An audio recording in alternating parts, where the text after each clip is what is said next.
Nem todo mundo é curioso, mas tem gente que é. Então veja só, hoje estou trazendo 5 curiosidades bíblicas interessantes para você. Você sabia que o livro mais antigo da Bíblia não é o livro de Gênesis, e sim o livro de Jó, que inclusive também foi escrito por Moisés, segundo os estudiosos, é claro, né? E Moisés também é o mesmo que escreveu os 5 primeiros livros da Bíblia. Jó é aquele cara que a Bíblia diz que ele perdeu tudo. Perdeu família, eu digo porque perdeu os filhos, né? Perdeu os bens materiais, perdeu também a saúde. Mas a Bíblia diz que mesmo diante de maus conselhos, mesmo assim ele não murmurou, ele não blasfemou contra Deus. Jesus não foi filho único. Interessante isso, né? De acordo com a Bíblia, ele tinha pelo menos mais 6 irmãos. 4 irmãos do sexo masculino e 2 mulheres.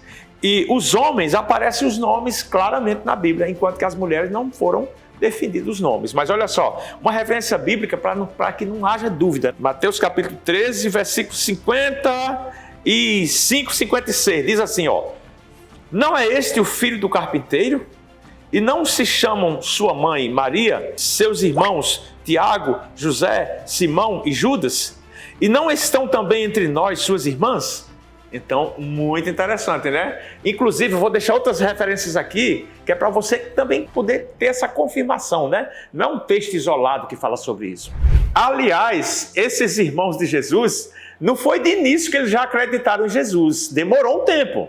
Você pode observar só depois, realmente, que eles tiveram a confirmação que Jesus era o enviado de Deus, né? Foi que, no caso, 2, pelo menos, vieram a se tornar discípulos. Que foi, no caso, Tiago e Judas. Tiago que escreveu a carta de Tiago, né, lá do Novo Testamento, e Judas que escreveu aquele livrinho bem pequitito que fica lá perto de Apocalipse. Esse Judas, irmão de Jesus, não é o traíra, tá? Não temas.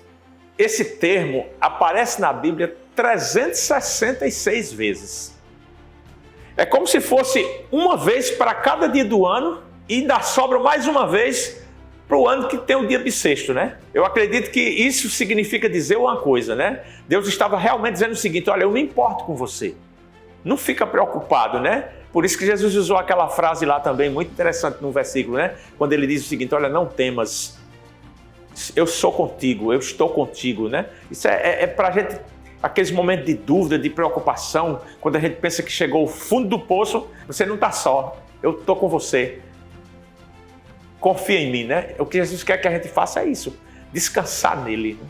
Em nome de Jesus. Mulheres na Bíblia, uhul! Olha só que legal, 188 mulheres estão nomeadas na Bíblia, sendo que dessas, 93 falaram cerca de 14.056 palavras, muito legal. Uma coisa que tem a ver também com isso que nós estamos falando aqui é exatamente a forma como Jesus foi um libertador para as mulheres. Porque a cultura judaica era normal que a mulher ela não podia falar em público e tinha outras coisas, né? Você vai ver que foi Jesus que quebrou todas essas regras, né? É como se fosse uma respiração, uma libertação. Aquele caso à beira daquele poço. Jesus, a mulher mesmo questiona: mas eu sou samaritana, tu és judeu?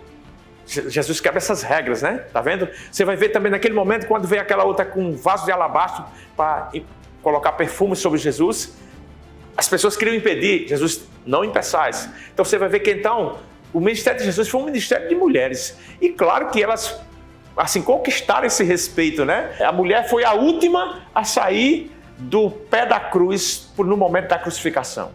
E você vai ver também que ela foi a primeira, né, a chegar no sepulcro, já por ocasião da ressurreição. Jesus ressuscitou, ele não apareceu primeiro para um homem, né, para os apóstolos, para os discípulos, ele apareceu primeiro para a mulher, né? Olha que coisa interessante, né? Que possamos entender isso, né? E dar essa mesma ênfase, essa liberdade, para que elas sejam cada vez mais ativas, proativas, né? E cheias do Espírito Santo para falar de Jesus, para pregar a palavra no nome de Jesus. Amém?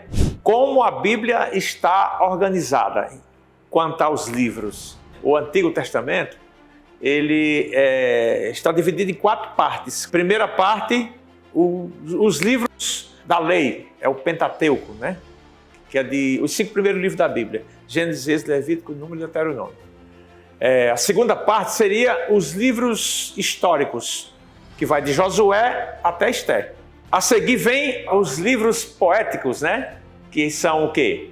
Jó, Salmo, Provérbios, Cantares e Eclesiastes.